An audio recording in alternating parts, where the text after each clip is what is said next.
Thank you very much, Your Excellency. It now gives me great pleasure to introduce Ms. Brigitte Gabriel, CEO and President of ACT for America. Brigitte, I'm absolutely delighted to have you here today. The floor is yours.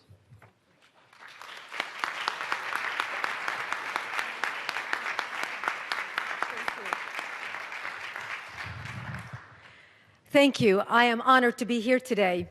Ladies and gentlemen, it is an honor and privilege to be here today speaking in defense of Jews worldwide and the evils of anti-Semitism.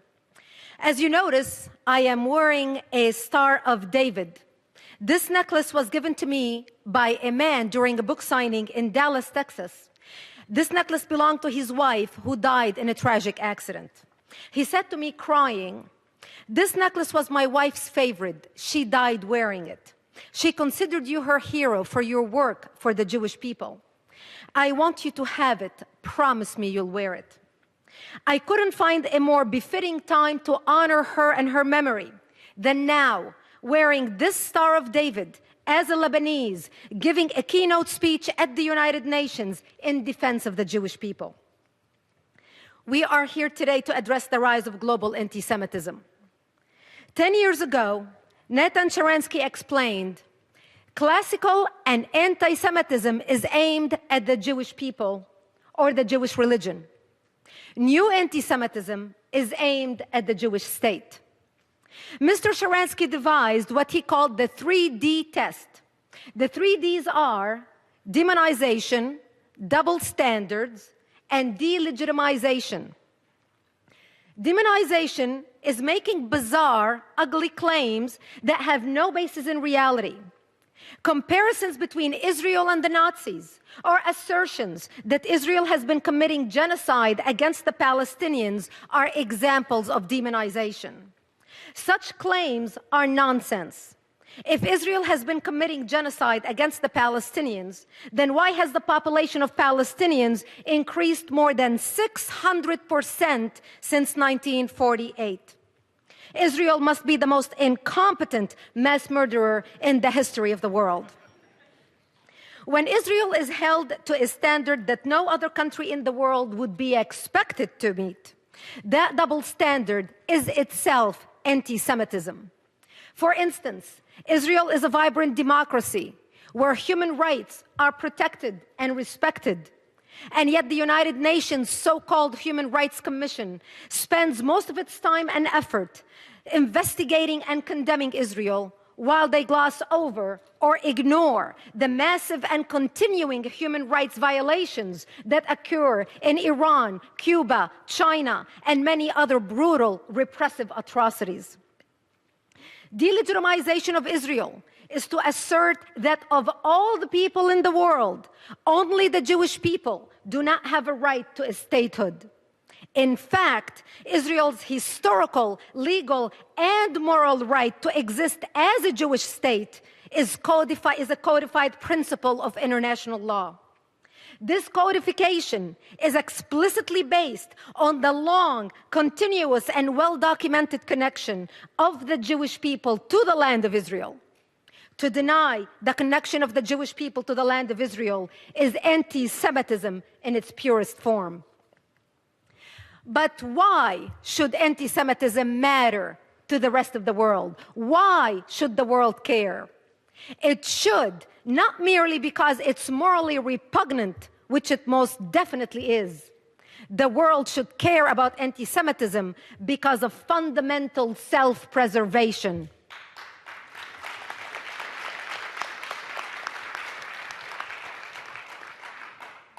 The stark truth is that the world stands at the edge of a deep, dark precipice. At the bottom lurks another Holocaust that has already begun. This time, the genocide is not only against the Jews. The so-called Islamic State had made it abundantly clear that it can be committed against non-Jews. ISIS persecuting and killing members of every religious, ethnic, and nationalistic community they encounter. ISIS is slaughtering Syrians, Iraqis, Lebanese, Palestinians.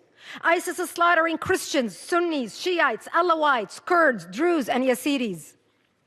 ISIS floods the internet with stomach-churning images and videos of mass executions, severed heads, and crucifixions. We see children slaughtered in front of their parents and parents slaughtered in front of their children. This viciousness is a part of a calculated strategy explicitly intended to terrorize anyone and everyone who does not submit to their version of Islam. ISIS has officially declared its intent to rule the world. Their founding document, the declaration of their caliphate, bears the modest title, هَذَا وَعْدُ اللَّهِ. It means in Arabic, this is the promise of God. They declare that God promised to Muslim, quote, leadership of the world and mastership of the earth, end quote. Their declaration of a worldwide caliphate reveals their governing philosophy. Quote, by Allah, if you disbelieve in democracy, secularism, nationalism, as well as all the other garbage and ideas from the West, and rush to your religion and creed, then by Allah, you will own the earth, and the East and the West will submit to you. Remember, ladies and gentlemen, savagery is not merely their strategy. It is an article of their faith. They commit genocide in the name of Allah. Israel has been familiar with the concept and the reality of genocide in the name of Allah for a long time. The war that ISIS has declared on the world is the same war as the war that Hamas has been waging against Israel for decades.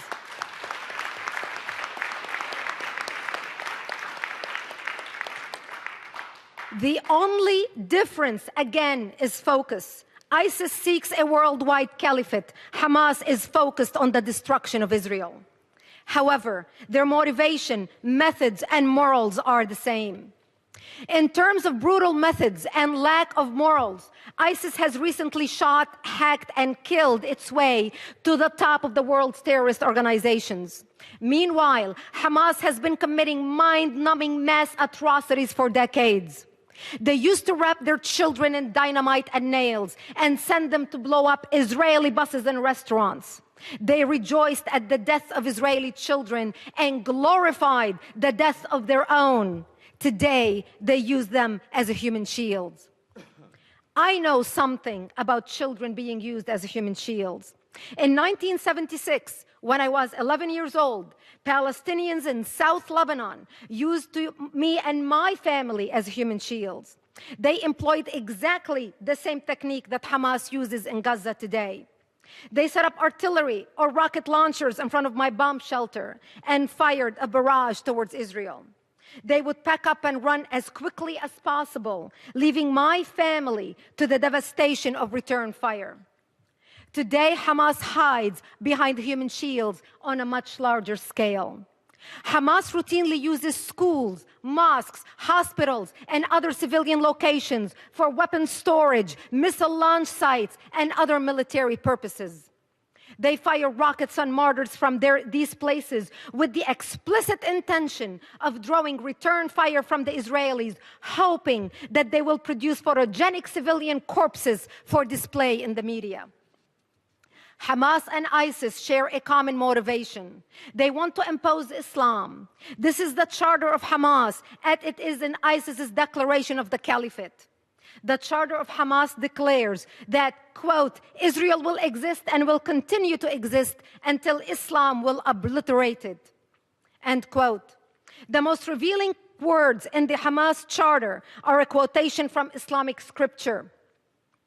The day of judgment will not come about until Muslims fight the Jews. The stones and trees will say, "O Muslim, O Abdullah, there is a Jew behind me, come and kill him." This is from Hadith of Sahih Muslim, book 41. But Hamas has a problem. In Israel, Jews don't hide behind stones or trees. In Israel, Jews stand up and defend themselves. Israelis have learned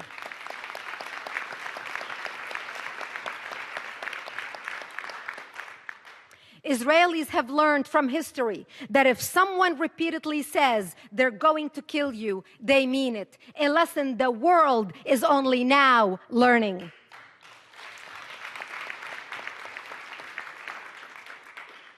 70 years ago, the world stood by as the Jews of Europe went out the chimneys.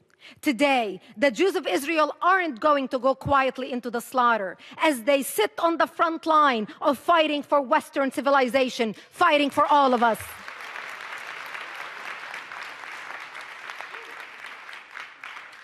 Those who seek to exterminate the Jews are not going to stop with the Jews. That should have been the lesson of the Holocaust. That must be the lesson of the rise of ISIS.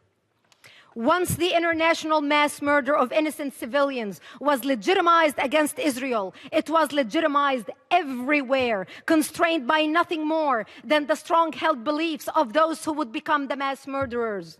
Because the Palestinians were encouraged by most of the world to believe that the murder of innocent Israeli civilians is a legitimate tactic to advance their Palestinian cause, the Islamists believe that they may commit mass murder anywhere in the world to advance their holy cause. As a result,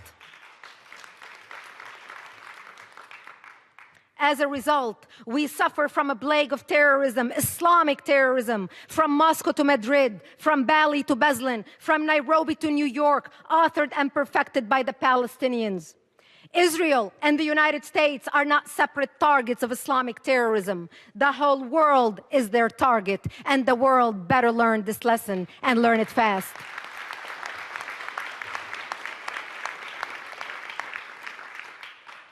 Evil dwells when courageous men become bystanders. Lies spread when the informed become silent. Society deteriorates when apathy replaces activism. Tyranny comes when leaders become mediocre and haters become organized. Today, we are summoned to lead in our communities and our nations. We are summoned to wake up the apathetic and inspire the despaired, to silence the liars and educate the concerned, to speak tolerance instead of resentment, forgiveness instead of revenge, love instead of hate, peace instead of war. We are here at the United Nations today because each one of us is a leader and an instrument of change with history as our final judge. How will we be judged?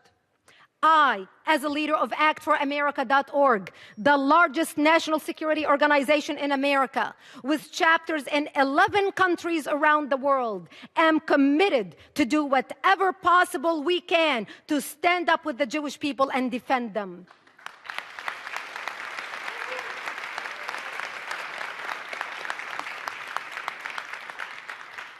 The civilized world must band together in solidarity to ensure that people of all faiths can live in peace and harmony, and that Jews are never persecuted and victimized by barbaric, murderous ideologies ever again. That Jews can walk in any street in the world with their head held high and safe. That Israel, the Jewish state, the only democracy in the Middle East, continues to shine as a beacon of light in the darkest regions of the world. Thank you for having me here today. It's been an honor.